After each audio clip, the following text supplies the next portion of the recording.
Hoje é dia 27 de fevereiro, e a partir de hoje nós vamos iniciar uma caminhada, uma jornada. Aí você fala, que jornada é essa, pastor? É uma jornada. Imagina a cena, ou se imagine na cena.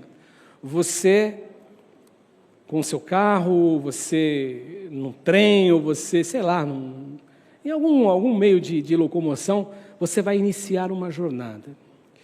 E qual o destino que você vai com essa jornada? O nosso desejo, aquilo que Deus colocou no coração do pastor Ivaldo, é que o destino final, a gente encontre uma porta, encontre um lugar, um espaço, cujo nome é comunhão, unidade. Eu dizia para os nossos irmãos pela manhã que eu tenho uma figura na minha cabeça que eu gosto sempre de pensar que a nossa vida ela é como se fosse nós estivéssemos numa antessala bem grande.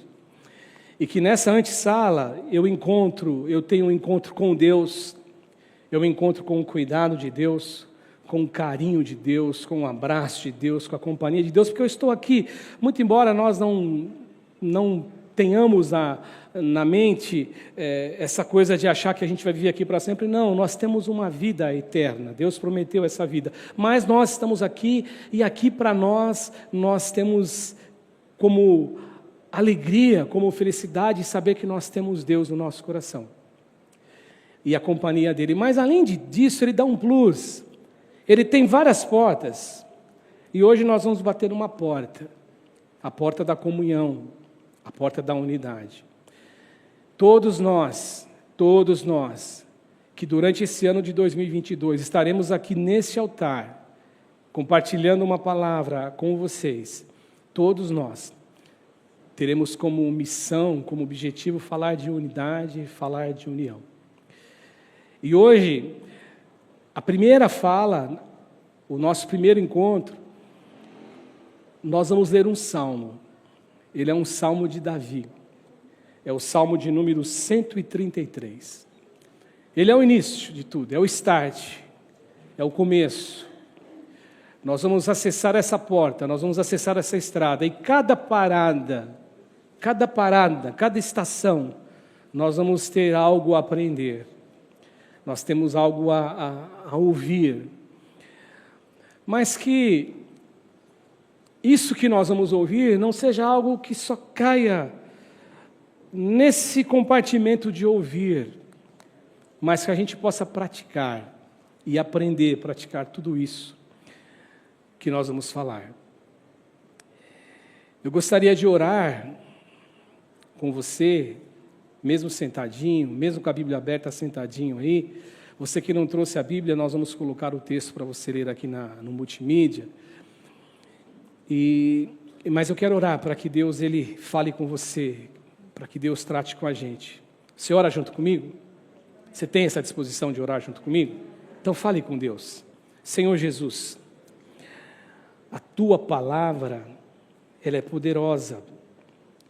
A Tua palavra é lâmpada para os nossos pés. A Tua palavra, ela é instrução para nós. A Tua palavra, ela é remédio para as nossas almas. A Tua palavra, ela é tão poderosa. A Tua palavra já mudou o destino de tantas pessoas. A Tua palavra, ela é algo que renova a nossa vida. E a Tua palavra é poder de Deus. Portanto, Senhor, eu quero Te pedir nessa hora que o Teu bom Espírito possa trabalhar nas nossas mentes, nas nossas almas e nossos corações. Nós precisamos de Ti, nós suplicamos a Tua presença. Eu sei que o Senhor já tratou com a gente. O Senhor usou a pastora Kátia, o Senhor usou as meninas que cantaram junto com a pastora Kátia. Eu sei que Tu és o Deus poderoso que usa a Bia, que usa a Camila, que usa a Kátia, que usa Cássio, que usa Juliano, mas é por meio do Teu Espírito, é por meio da Tua palavra. E eu Te peço agora, me use. É a minha oração, em nome de Jesus. Você pode dizer amém? Todo mundo achou? É um cântico de peregrinação. Os estudiosos dizem que era o cântico que eles cantavam a caminho de Jerusalém. Como é bom e agradável quando os irmãos convivem em união. É como óleo precioso derramado sobre a cabeça, que desce pela barba, a barba de Arão, até a gola das suas vestes. É como o orvalho do Hermon, quando desce sobre os montes de Sião. Ali o Senhor concede a bênção da vida para sempre. Ali o Senhor concede a bênção da vida para sempre. Numa tradução mais antiga, já que eu estou falando com vocês usando a NVI, a Nova Versão Internacional, ele diz assim: ali o Senhor ordena a bênção, a vida e a bênção. Mas hoje, nessa primeira fala, nessa primeira conversa da nossa jornada de 2022, hoje eu gostaria de falar sobre o poder da comunhão.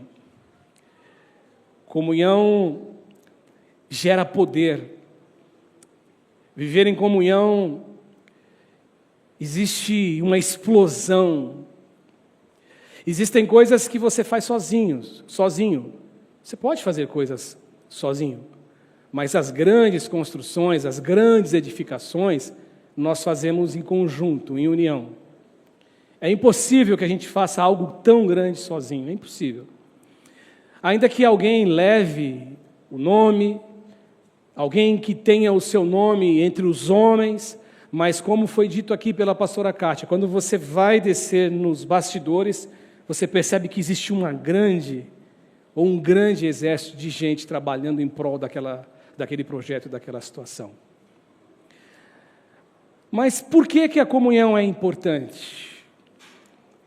Quando a gente para e lembra palavras do Senhor Jesus, por exemplo, lá em Lucas, no capítulo de número 11, no verso 17, quando Jesus ele foi contra-atacado, ele foi atacado, ele foi acusado falsamente de que ele, Jesus, expulsava os demônios por meio de um poder demoníaco pelo príncipe dos demônios.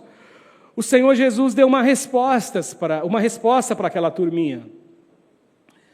E aí Jesus, ele fala no versículo 17 do capítulo 11, na parte B, ele faz uma afirmação. E a afirmação que Jesus faz, ela é muito significativa para mim, para você, para nós. A afirmação que ele fala assim, todo reino dividido. E ele fala, todo reino dividido contra si mesmo será arruinado. E é interessante que ele traz uma ideia, primeiro numa ideia macro, gigante, pensando num reino, pensando em algo grande, mas ele traz o exemplo para uma situação menor, ele fala de casa. Ou seja, então, o exemplo de Jesus, a respeito da importância da comunhão, da comunidade, ele é abrangente, de tal modo que ela serve para os grandes projetos, como para projetos menores, como, por exemplo, viver em família, viver em uma casa, viver uma igreja pequena que começou.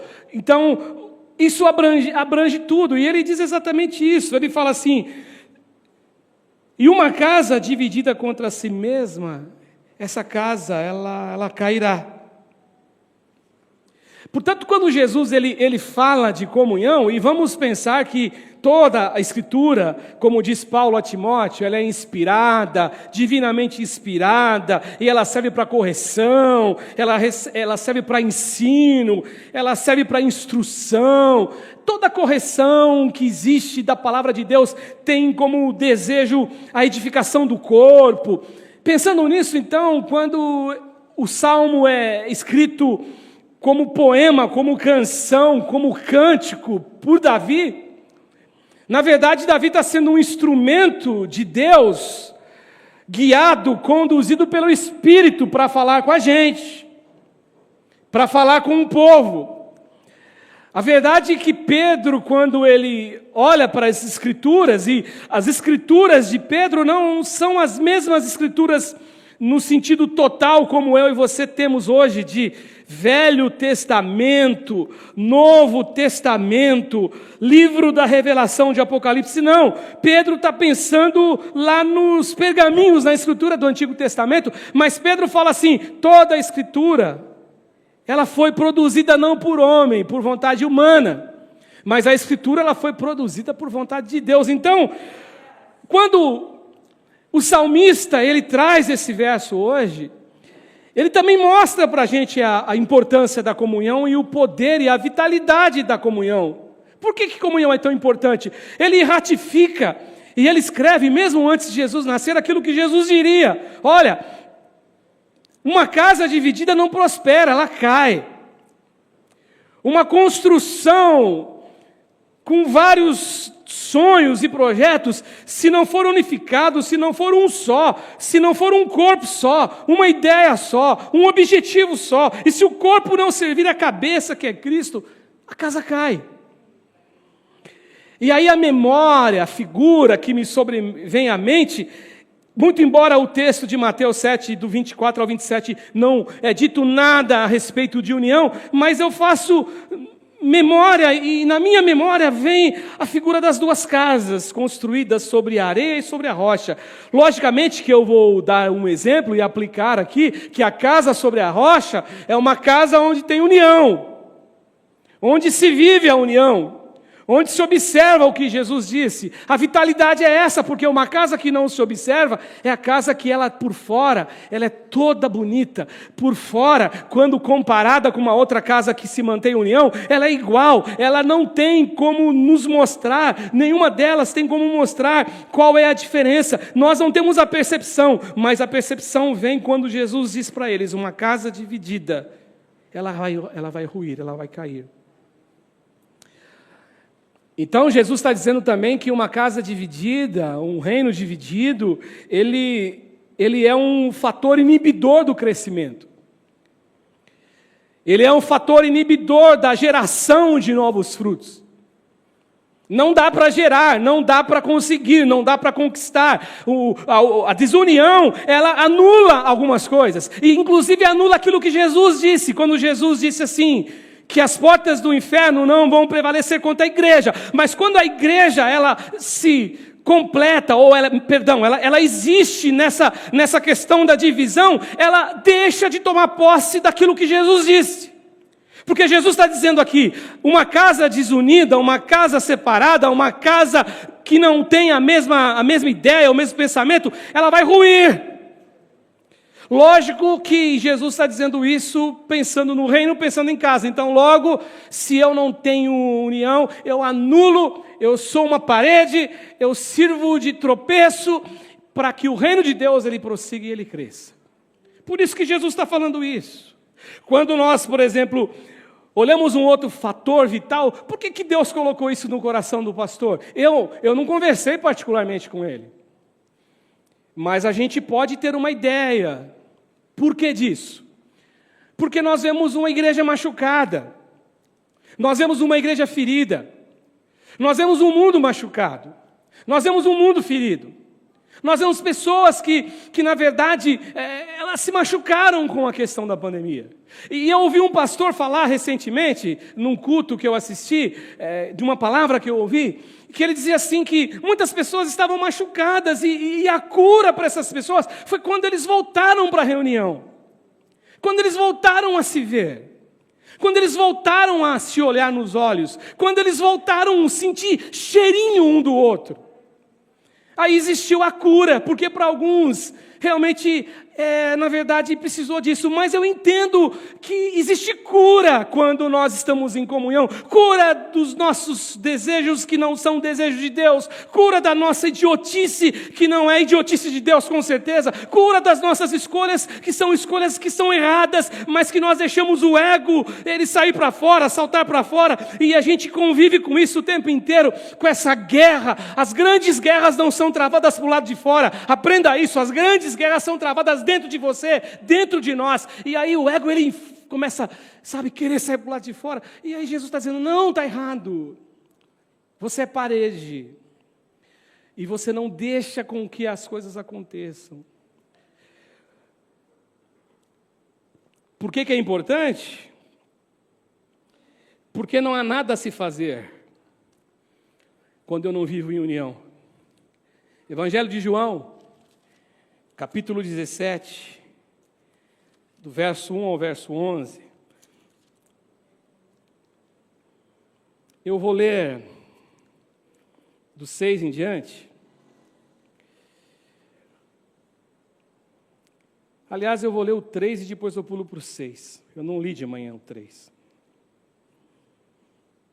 Esta é a vida eterna, que te conheçam o único Deus verdadeiro e a Jesus Cristo, a quem enviaste. E aqui tem uma palavra aqui na língua portuguesa, único. Único. Único. Único Deus. É bem curioso que Paulo, quando ele está no Areópago, ele chega lá em Atos capítulo 17, se eu não tiver equivocado o endereço, mas Paulo ele está ali no Areópago e aquilo mexe com Paulo, porque Paulo está vendo um monte de altares a deuses, e aquilo incomodou Paulo, o apóstolo.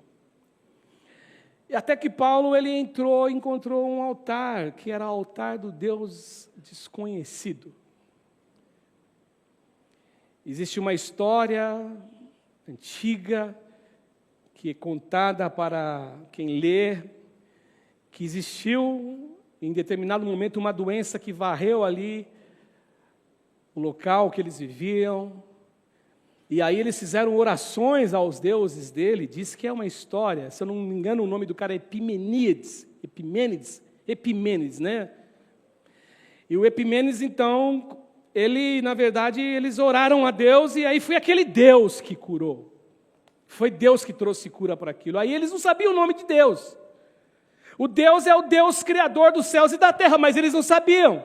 O Deus é o Deus todo-poderoso, eles não sabiam. O Deus é o único, eles não sabiam. Então, portanto, Deus é um, Deus é único. O único Deus, Jesus está dizendo aqui, o único Deus. Não existem deuses, podem existir figuras de deuses na nossa mente, na nossa construção psicológica, naquilo que nós somos. O homem é assim, o homem coloca e nomeia deuses para si, e às vezes os deuses não são necessariamente deuses para nós adorarmos, mas às vezes o Deus sou eu mesmo. O Deus sou eu, porque o que vale é a minha opinião, o que vale é o que eu sou, a minha sabedoria, a minha sapiência, tudo aquilo que eu sou. E aí eu sou um Deus e estou adorando a mim mesmo. E Jesus fala assim, aprendam uma coisa, existe um único Deus. E aí ele vai começar a explicar o porquê, no verso 6 aqui de João, porque aí encaixa isso que eu estou dizendo para você, que eu li no 3, que eu não li no primeiro culto. E aí Jesus vai dizer o seguinte, eu revelei o teu nome, aqueles que do mundo me deste, eles eram teus, tu os deste a mim, e eles têm obedecido a tua palavra, e agora eles sabem que tudo o que me deste vem de ti, pois eu lhes transmiti as palavras que me deste, e eles as aceitaram. Eles reconheceram de fato que vim de ti e creram que me enviaste. E aí Jesus roga, eu oro, está em oração, e na oração ele fala, eu rogo por eles, não estou rogando pelo mundo, mas por aqueles que me deste, pois são teus. Tudo o que tenho é teu, e tudo o que tens é meu. Eu tenho sido glorificado por meio deles, e não ficarei mais no mundo, mas eles ainda estão no mundo, e eu vou para ti. Pai Santo, protege-os em teu nome, o nome que me deste, para que eles sejam um. Para que eles sejam um. E aí ele vai terminar dizendo assim, para que eles sejam um, como nós somos um. É isso que Jesus diz. E outra coisa, por que é importante falar de comunhão? Por que é importante essa jornada desse ano? E lógico que é desse ano, nós vamos compartilhar palavras aqui nesse sentido, mas isso tem que fazer parte da nossa essência, do nosso dia a dia, do nosso respirar. Porque nós somos discípulos de Cristo Jesus. E não dá para ser discípulo de Jesus fazendo o que Ele não manda fazer, ou fazendo o oposto do que Ele faz. E outra coisa também, porque o mundo só vai crer na mensagem do Evangelho quando o mundo ver unidade. Aí João 17:20, está escrito assim, minha oração é apenas por eles. Rogo também por aqueles, não é apenas por eles, perdão. Rogo também por aqueles que crerão em mim. Olha Jesus orando por você. Jesus orou por você. Olha para o teu irmão mesmo de máscara e fala assim, irmão, Jesus orou por você. Está fraco, hein? Está fraquinho, hein? Fala aí, fala com autoridade. Jesus orou por você. E olha o que ele diz, eu rogo também por aqueles que crerão em mim, por meio da mensagem deles. Por isso que ele orou por você. Você creu no Evangelho e no poder do Evangelho, porque os apóstolos morreram pelo Evangelho. Morreram para que o Evangelho chegasse até nós. Foram cerrados ao meio, galeria dos heróis da fé de Hebreus. Foram degolados. Como ouvi também essa semana o pastor dizendo assim que ele fica imaginando Paulo, o apóstolo, lá com a cabeça para ser decapitada, e quando vem lá o soldado e faz a ação dele e decapita a cabeça de Paulo, é assim que fala mesmo, decapita? Acho que é, né? Se não for, vocês me perdoem, tá? Decapitou Paulo, e quando ele decapitou Paulo, aí Paulo, quando ele vê Paulo está num lugar lindo, num lugar maravilhoso, e Jesus vem abraçá-lo, porque nós temos de Deus essa promessa. Nós temos de Deus essa promessa. Só que aí ele está dizendo o seguinte aqui, né? Eu rogo por esses caras aí que morreram, que vão morrer por mim, mas que através dele muitos vão crer em mim. Para que todos, olha o versículo 21, para que todos sejam como tu és em mim e eu em ti, que eles também estejam em nós, para que o mundo creia que tu me enviaste. O que significa dizer aqui, meus irmãos e minhas irmãs, que o mundo só vai crer na mensagem do Evangelho que você prega, quando você for um só corpo, que tem um único cabeça. E o cabeça é Cristo Jesus, o único. É importante também porque as partes, elas se complementam. Por isso que é importante falar de unidade. O pé não pode dizer, porque eu não sou o ouvido, eu não sou do corpo. Não é isso que o apóstolo Paulo fala? O ouvido não pode dizer, porque eu não sou boca, eu não sou do corpo. Não, todos nós somos do corpo. E aliás, o apóstolo Paulo diz assim que os membros menos honrosos para nós, para a nossa estrutura humana, para a nossa análise humana, o Senhor Deus dos céus, Ele deu muito mais vazão de importância aos menos honrosos. E aí eu entro naquilo que eu disse de manhã, né? Porque aí você olha, porque é normal, porque eu também já estive do lado de lá, e a gente deseja tocar na igreja. Eu toquei na igreja durante muito tempo. Hoje eu não toco mais, até brinquei com o Rafael, com o meu sobrinho, eu falei, rapaz, será que eu sei botar a mão num negócio desse ainda aí? Eu falei, tio, você não toca mais? Eu falei, mas nem encosto no bicho, nem chego perto dele. Mas você fala assim, poxa, eu quero pregar, eu quero ser pastor. Mas alguns pensam isso sob uma ótica ilusionária de que a gente vai ser meio que, o ego vai lá para cima. Isso é um pensamento errado. Porque nós estamos fazendo algo aqui toda semana. E agora eu não quero incorrer no erro que eu incorri de manhã, eu não quero dizer só dos pastores. Mas eu estou aqui, sabe fazendo o quê? Estou servindo você. Para pregar aqui, eu tive que demandar tempo para estudar essa palavra. Os seus pastores são estudiosos. Para pregar, ninguém vem aqui e fala, não, vamos fazer assim, ó. Salamé minguê, o meu filho foi escolhido, não sei nem assim que fala, foi você.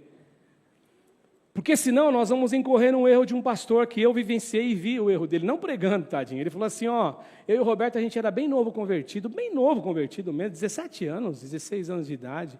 O pastor falou assim, ó, a gente estava numa reunião de oração, ele falou, todo mundo vai ter que ler um texto e vai ter que explicar o texto. Você imagina, um garoto de 17 anos, que nem sabe onde que fica o Gênesis. Começou agora. Aí ele fala, não vou explicar não, pastor. Não, você vai explicar, irmão, que é isso? Você vai explicar. E aí tá bom. Eu, graças a Deus, você apagou a memória, não lembro da minha explicação. Não lembro da do Roberto também. Graças a Deus, Deus apagou da nossa memória. Mas a dele eu lembro. Você é mal, né, pastor? Não, mas é porque foi muito assim, fora da curva. Aí quando ele abriu a Bíblia, Jacó gerou fulano, que gerou ciclano, que gerou o não sei quem, que gerou não sei o quem, e Elezar foi pai de Azael, Azael teve 6 filhos, e o nome... Aí ele olhou assim, e eu pensei, está lascado. Sabe o que ele falou para mim?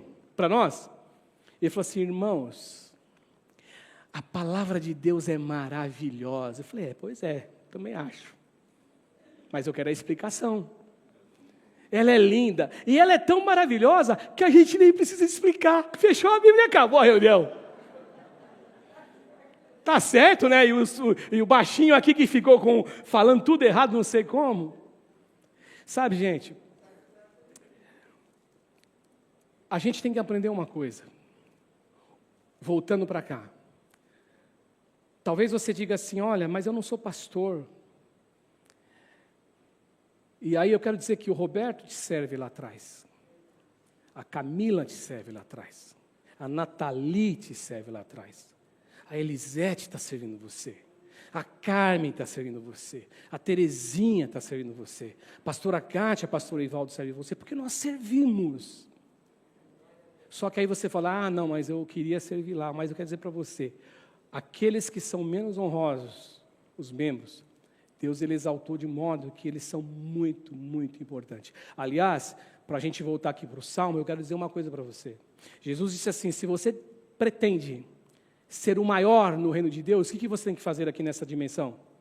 Sirva, seja o menor. Agora, é estranho Jesus falar isso, né? Porque parece que ele está concordando com o ego inchado, inflado do ser humano. Não, mas não é que ele está concordando, ele está querendo liquidar esse ego inchado do ser humano. Ele está dizendo o seguinte, não, no reino de Deus, as coisas estão de ponta cabeça. O maior é o que serve. Sabe onde Deus está? Eu não falei isso de manhã, mas o Espírito Santo mandou eu falar para você hoje, aqui, agora. Sabe onde Deus está? Deus está na Ucrânia com quem está sofrendo, quem está perdendo a vida lá, a família que está ficando... Deus, ele sempre vai lutar para o lado do pobre. Deus sempre vai estar do lado de quem sofre. Deus não está do lado do arrogante. Deus vai se manifestar onde tem gente precisando dele. Deus está ali. Pode ter certeza disso. Deus está no sofrimento. Deus está ali. Por que está sofrendo? Deus está ali. Esse é o Deus. Esse é o Deus que eu conheço. Agora volta para cá para o Salmo 133 comigo. Primeira lição do poder da comunhão. Sabe qual que é a primeira lição do poder da comunhão aqui, gente? É que a comunhão, ela alegra o coração de Deus. E aí tem gente que fica caçando em livros de teologia, e eu não tenho nada contra, que eu gosto de ler muito, mas caçando um modo, uma forma, um jeito de alegrar Deus, de trazer alegria para Deus. Alguns, como o pastor Aloysio fala, eles querem dar bolo de chocolate para Deus. Deus não gosta de bolo de chocolate, mas ele acha que Deus gosta, ele dá sempre bolo de chocolate para Deus. E alguns acham que Deus gosta de algumas coisas, mas Deus não gosta. Mas se você quer alegrar a Deus, quer que Deus tenha satisfação em olhar para você e dizer, talvez, como ele disse para Jó, sobre Jó, Satanás, quando Satanás disse que estava rodeando a terra, ele falou, você viu meu servo Jó? como Ele é fiel, justo, comprometido. Ninguém é igual a Jó. Você quer que Deus fale isso de você? Viva em união. Porque é isso que o salmista fala: como é bom e como é agradável quando os homens convivem em união.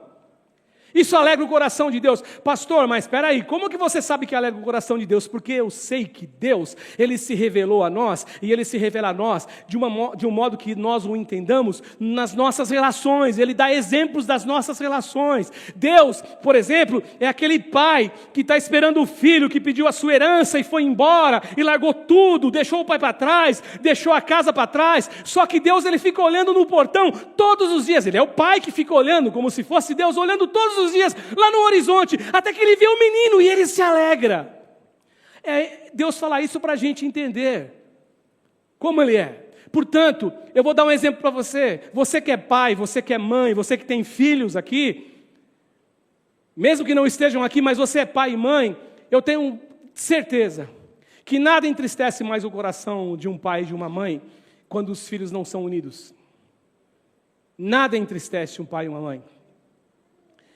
E principalmente quando o pai e mãe, aliás, quando o filho e filha têm a atitude do filho pródigo mais velho, que diz assim: eu sempre estive com você, eu sempre te servi, e você prefere o outro, porque mãe e pai não têm preferência por ninguém. É tudo igual, o amor é igual, a gente dá a vida por eles de igual modo. E foi que Jesus fez por mim e por você. Portanto, quando existe da nossa parte esta coisa de se separar, de deixar o ego inflar, de deixar o reino de Deus para trás, de deixar a casa cair, porque a casa dividiu, porque o reino dividiu, isso entristece a Deus. Nós olhamos e poderíamos ver uma figura como se Deus tivesse um rosto, e Ele não tem rosto, Ele só teve rosto em Jesus, ninguém viu Deus. Jesus revelou a Deus, é isso que diz João no Evangelho. Mas se a gente fosse botar a imaginação para pensar, ver o nosso Deus triste porque nós estamos desunidos. Portanto, isso alegra o coração de Deus. E Deus, Ele deseja que a gente saiba que um ajuntamento não significa que existe comunhão. E o pastor Aloysio, ele coloca de uma maneira muito clara, ele diz assim: um depósito de material para construção, ele não é um edifício, ele não é uma casa, tem tudo lá para ser uma casa, mas não é. Uma igreja, ela não pode dizer que está em comunhão, porque existe muita gente, está num ajuntamento grande. Eu posso estar num ajuntamento grande, maior, numa casa, numa célula, mas se não estiver em união, pode dar o nome que for, mas não está em união, não existe união. E quando não existe união, isso fere o coração de Deus. E fere o coração de Deus porque eu me coloco como uma parede que eu não deixo as coisas acontecerem. Nossa, pastor, mas Deus não pode. Deus pode fazer o que Ele quiser. Deus pode levantar um morto que está morto há 4 dias, como Ele fez. Deus pode fazer coisas que você não acredita que Ele pode fazer. Ele pode fazer. Mas o problema é que Ele não vai fazer algumas coisas que você acha que Ele não pode fazer. E Deus não é como nós. Lembra quando a gente era criança? Que você ficava provocando o teu irmão, e você queria que ele fizesse alguma coisa, que você falava: duvido que você vai fazer, duvido. O que ele fazia? Ele fazia. Deus não. Deus, Ele quer que você entenda uma coisa: que ajuntamento pode até ser legal para alguns, mas para Ele não.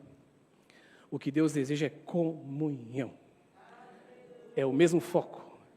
Olhar para o único Deus, o único Senhor, o único Salvador, o único que morreu, o único que me deu vida, o único que gerou vida. É isso que Deus quer que você faça. Por isso que isso alegra o coração de Deus. O poder da comunhão também, em segundo lugar, ele é importante porque ele libera a ação do Espírito Santo sobre nós. E é bem curioso esse texto, porque o Davi, ele fala: quão bom e agradável é que os irmãos vivam em união. E aí ele começa a usar umas figuras de linguagem aqui. Quantas vezes você leu esse texto? Quantas vezes eu li esse texto? E a gente acha que não tem nada a aprender com o texto. Nós somos assim, né? Lembro da criança que hoje é uma moça casada, mas ela sentava no primeiro banco na igreja. E naquela época nós tínhamos uma liturgia diferente, porque nós, como muitas igrejas fazem ainda hoje, a gente chegava no culto, pastor Ivaldo, pastor Cássio, ou quem fosse fazer, o pastor que fosse, e lia um texto, lembra, Patrick? E orava, né? E depois que chamava a pessoa do louvor para cantar. E eu me lembro que eu sempre gostei de salmo. Já brinquei aqui, que o pastor Ivaldo gosta de provérbios. Ele ficou com a sabedoria, eu fiquei com as angústias. Já brinquei aqui. Os salmos é livro de angústia, livro que... Né, mas eu gosto do salmo. O salmo me mostra quem eu sou. E eu me lembro que eu falei, vamos ler o salmo. Aí eu escutei ela falando assim, Sandra, onde você estava mais ou menos? Esse pastor só lê salmo. Eu falei, danadinha. Olha que pastor ruim. Pois na semana seguinte, eu falei assim, ela estava lá, tadinha. Uma moça hoje, amiga nossa. Vamos ler Sofonias? E ela ficou. Eu falei, tá difícil, né, irmãos? O salmo é mais fácil, né? Que sacanagem, pastor, né? Mas a gente lê o salmo aqui, eu vou voltar para cá, senão vou alongar muito. A gente não consegue perceber que aqui a alegria de Deus, em primeiro lugar, tem como continuidade da alegria a questão do poder do Espírito Santo sobre nós. Então, esse óleo precioso que desce da cabeça, Davi está tendo a figura, para Davi a figura é de Arão. Na cabeça dele ele está pensando no sumo sacerdote, quando ele é ungido, que cai aquele óleo na cabeça e vai descendo pelo rosto, pela barba, pelas golas e pelo corpo. O que equivale dizer aqui que não existe como a gente ter relações no corpo, conviver com o corpo, amar o corpo, o meu irmão, a minha irmã, sem o Espírito Santo. Sem o Espírito Santo não tem como. É o Espírito Santo, então, que vem sobre nós, como ele diz aqui, e ele desce sobre nós e vai descendo, e por essa ação divina, no meu cotidiano, na minha relação, aí Deus vai me abençoando, e isso faz com que eu possa amar o meu irmão e possa ser amado por ele também. E o óleo, gente, ele tinha alguns significados. Se você for pegar óleo num dicionário bíblico ou fazer um estudo bíblico hoje, que a gente tem uma facilidade gigante de na internet você ter tanto material, só tem que tomar cuidado com o que você vai ler, mas tem muita coisa. Na minha época de garoto não tinha que comprar livro, não tinha como, né? Mas hoje tem a facilidade. Por exemplo, abrindo parênteses aqui, eu vejo o pastor Lorival lá do Belém do Pará pregar aqui em São Paulo. Na época não tinha isso aqui, não existia isso aqui. Existia, mas era muito caro. Não era para nós. Mas você vai achar que óleo, por exemplo, o óleo ele é um alimento. O Espírito Santo é um alimento para você. Quando ele está dizendo assim, olha, alegra o coração de Deus, em primeiro lugar a comunhão, em segundo lugar, a comunhão, ela exala, ela faz com que o óleo seja derramado, essa alegria é como o óleo que desce. Olha que Davi está dizendo, a alegria de Deus, essa comunhão e essa coisa que é bom ver os irmãos viverem em união, isso é como o óleo, quer dizer, quando você está unido, é o óleo, o Espírito desce sobre você, o Espírito desce sobre a igreja, o Espírito desce no teu coração, é isso que ele está dizendo aqui, ou seja, é alimento, e se o Espírito Santo desce sobre nós, vem sobre nós, dê o nome que você quiser, use a expressão que você achar melhor, significa dizer que a luz do Espírito de Deus confronta a mim e a você, o nosso pecado, a nossa incoerência ou as nossas incoerências, e isso traz luz, isso nos revela, e a luz nos revela quem eu sou, e aí eu opto agora em trilhar esse caminho de união que ele fala no versículo 1. Outra coisa que o óleo tem aqui, se eu for ver, o óleo também ele é um combustível, ele servia como o óleo das lamparinas na época de Jesus, na época dos apóstolos, nessa época aqui do Antigo Testamento, o que significa dizer que não tem como se falar de luz, não tem como, do Espírito, quando eu estou emburrado com você, quando eu não amo você, quando eu não tenho a mesma comunhão com você. Carlos Moisés, pastor Carlos da Voz da Verdade, ele tem uma música que ele canta assim, aqui dentro não há solidão, há muito amor e carinho entre os irmãos. Quando um cai, o outro... E a gente tinha um irmão que era tão palhaço que ele falava assim, quando um cai, o outro pisa em cima. Agora, ele contou brincando, mas é verdade ou não é? Tem gente que faz assim. Tem gente que infelizmente age assim. E se o Espírito Santo de Deus tocou no coração do nosso pastor, é porque eu preciso. Eu preciso ouvir isso. Eu preciso ouvir. Eu preciso aprender. Eu preciso trilhar esse caminho da comunhão. Portanto, não tem como falar de comunhão, não tem como falar de luz se eu não tiver o Espírito Santo de Deus. E outra coisa, eu disse para vocês no começo, a pandemia machucou muita gente. Sabe como que essas pessoas serão curadas? Pelo poder do Espírito Santo de Deus. Uma outra lição aqui, que a importância da comunhão, é que ela nos traz restauração, que tem a ver com cura também. Mas eu acho legal que ele fala assim, é como o orvalho que desce sobre os montes de Sião. Ali o Senhor concede a bênção e a vida para sempre. E aí a figura de Davi é do orvalho. E o orvalho, ele representa a presença de Deus, sabia disso? O orvalho na Bíblia Sagrada, ele traz essa representação da presença de Deus. Capítulo 14 do profeta Oséias, o capítulo 14 do profeta Oséias, ele fala assim no versículo de número 5. Deus está falando. Eu vou ler o 4, que diz assim, eu curarei a infidelidade deles, falando da nação de Israel, e os amarei de todo o meu coração, pois a minha ira desviou-se deles. E aí olha o que ele diz no verso 5, eu serei como um orvalho. Ele fala assim, eu serei como um orvalho para Israel, e ele florescerá como o lírio, como o cedro do Líbano, e ele vai aprofundar as suas raízes. O orvalho é símbolo da companhia de Deus. E algumas coisas do orvalho, assim, algumas características do orvalho, o orvalho ele traz o frescor, o refrigério sobre a terra. A terra que ela se aqueceu durante todo o dia, aí vem a noite, e à noite, na madrugada, o orvalho vai caindo. E ele vai trazendo frescor. Se a gente fosse pensar na nossa questão e numa dimensão espiritual, o Espírito Santo ele vem sobre nós por meio dessa vida em companhia, em união, porque é isso que você precisa entender aqui hoje.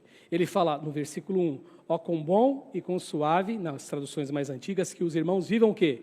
Em união. E aí ele fala, vivendo assim, aí ele vai dar o exemplo, é como o óleo que desce da cabeça de Arão e desce pela barba de Arão, desce pelas golas da veste e vai descendo por todo o corpo. Ou seja, ele está dizendo o seguinte, quando se vive em união, a porta se abre para tudo isso que ele está falando. É isso que ele está dizendo. Quando você vive em união verdadeira, a porta é aberta. Não tem como ir porta que Deus abre e ninguém fecha. Porta que Deus abriu, ninguém fecha. Ponto final. Não é isso que o profeta Jeremias diz? Agindo Deus, quem impedirá? Ele diz isso. Então, a porta foi aberta. E aí, o orvalho ele vai descendo. Ele traz esse frescor. Outra coisa bacana que eu me lembrei, e eu nem citei para os meninos, nem coloquei texto, porque eu me lembrei na hora que eu comecei a pregar pela manhã, no primeiro culto, aí eu me lembro daquela figura, porque o orvalho ele cai na madrugada, ele cai durante a madrugada, ele molha a terra, ele traz frescor para a terra, e você não vê, porque geralmente você está o quê? Dormindo.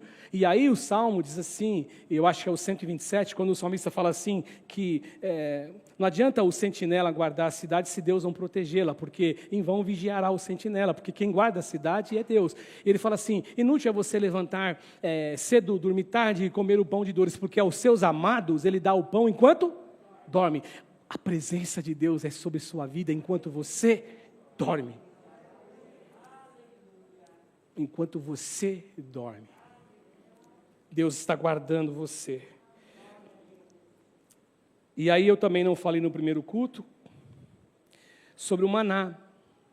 O maná no deserto, quando ele caía junto com o orvalho, porque Deus estava alimentando aquele povo, o povo de Deus. Portanto, gente, viver em comunhão, vai gerar todos esses benefícios para a gente. Viver em comunhão vai fazer com que eu sirva como um instrumento para o reino de Deus crescer.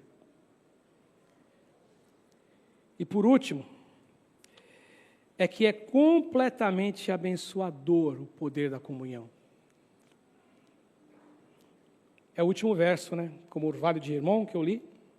Quando desce sobre os montes de Sião, ali o Senhor ordena a bênção. Aqui escreve concede. Eu gosto da tradução, ali o Senhor ordena a bênção. Eu gosto dessa tradução. Ele ordena a bênção e a vida para sempre. Eu disse no primeiro culto que eu e você precisamos aprender a ler a Bíblia. Eu e você, todos os dias. Às vezes a gente lê a Bíblia e a gente não consegue interpretá-la porque a gente precisa muito de clareza, de transparência no sentido de estar muito na cara para a gente enxergar. Mas existem entrelinhas nos textos sagrados. Não é verdade, Patrick? Existem entrelinhas que eu preciso aprender a ler.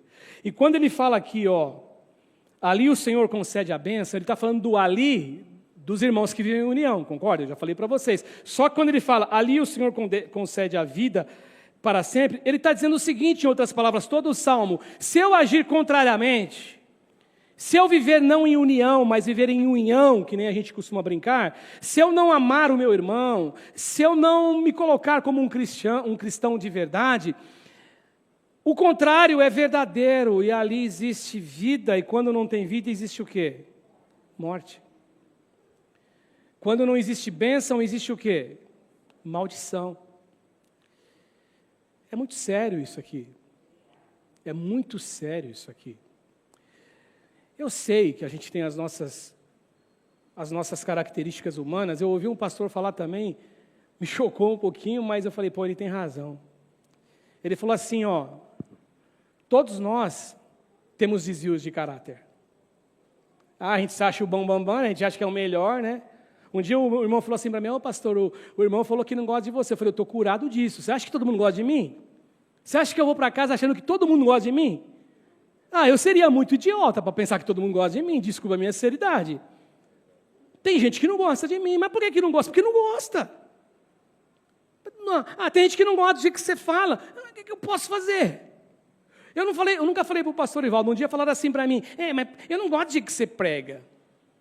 Por que você não prega que nem o pastor Ivaldo? Eu falei, porque eu não sou ele. Porque eu acho que se eu for imitar ele, vai ficar muito feio, porque eu não vou saber o que ele faz, sabe fazer o que ele faz.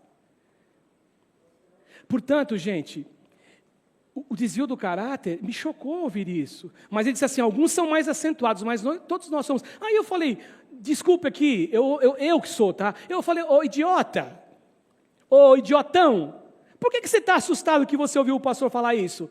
O que aconteceu quando a serpente seduziu ao Adão e a Eva? Ele deformou a natureza humana. O homem é mau. João capítulo 1, quando Jesus falavam de Jesus, não precisavam, diz assim o texto, João fala, não precisavam falar para ele quem era o homem, porque ele conhecia o homem. Ele me conhece, ele sabe quem eu sou.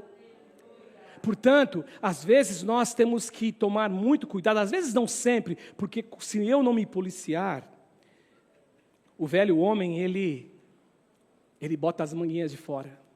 A primeira aula que eu tive com o pastor Ivo, que é um amigo meu e do pastor Ivaldo, foi meu professor, aula falando do estudo da Bíblia, ele falou uma coisa que eu não sabia, eu era garoto também, aí ele falou assim que a velha natureza não morreu. Eu tomei um susto, falei, você vê que eu sou um verdadeiro idiota do susto, né?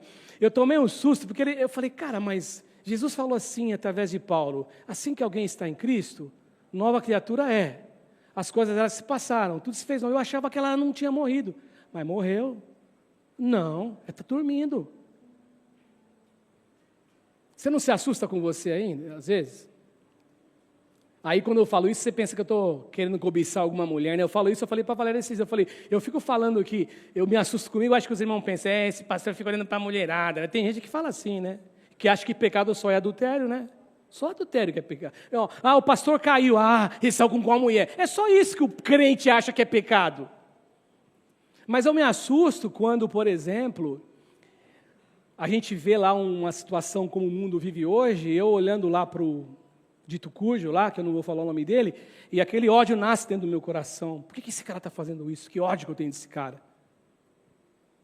É a velha natureza. Portanto, voltando para cá, ali o Senhor ordena a bênção. Aonde que Ele ordena a bênção? Os irmãos que vivem em união. Se não tem união, Ele não ordena a morte, mas a morte é uma realidade. Ele não ordena a maldição, mas a maldição é uma verdade. Portanto, não tem como se falar de vida abundante em separação. Não tem como falar de vida abundante. Deus ordena a bênção, mas eu preciso fazer minha parte. Ah, pastor, precisa ajudar Deus? Não, Deus não precisa de ajuda. Você ouviu o pastor falar, você ouviu o teu pastor falar, Deus não precisa de dinheiro. Então, por que a gente dá dízimo e oferta? Para construir aqui uma comunidade. Por que Deus pede coisas para você? Para mudar você, não Ele. Ele não precisa, Deus é imutável. E eu termino a minha fala dizendo o seguinte, o poder da comunhão. Quando os discípulos de Jesus falaram assim para Jesus, Jesus, eu queria aprender a orar. Me ensine a orar, como os discípulos de João ensinou os discípulos dele a orar. Jesus falou, tá bom, eu vou ensinar vocês a orarem. Como que Jesus começou? A primeira frase da oração de Jesus. Pai, Pai nosso, pão nosso. É Pai nosso. Deus um, Deus único. É Pai nosso. Deus único. Eu não sirvo a um Deus e você outro Deus. Eu já disse aqui uma terça-feira que tem gente que ouve eu falar de Deus, ouve, por exemplo, a Sandra falar de Deus como exemplo, ouve você falar de Deus e fala, pai, são 3 deuses. Não, é um Deus. Só que eu tenho percepção de Deus, às vezes, diferente dos dois. Às vezes isso é bom, às vezes isso é ruim. Quando se fala de comunhão, é péssimo, porque eu tenho que ser um em Cristo Jesus. E quando eu for um, o Espírito Santo, o óleo, vai descer sobre a cabeça, que é o corpo, que é a cabeça Cristo, vai descer na barba, nas golas e no corpo todo, que sou eu, você, e nós somos o corpo de Cristo. E que o Senhor Jesus abençoe você, e que você entenda isso definitivamente. Não tenho nada a dizer para ninguém, se isso não for uma verdade. E isso é tão sério que João adverte. Se você não ama a seu irmão a quem você vê, você não pode amar a Deus a quem você não vê. Beijo no coração, Deus abençoe vocês em nome de Jesus.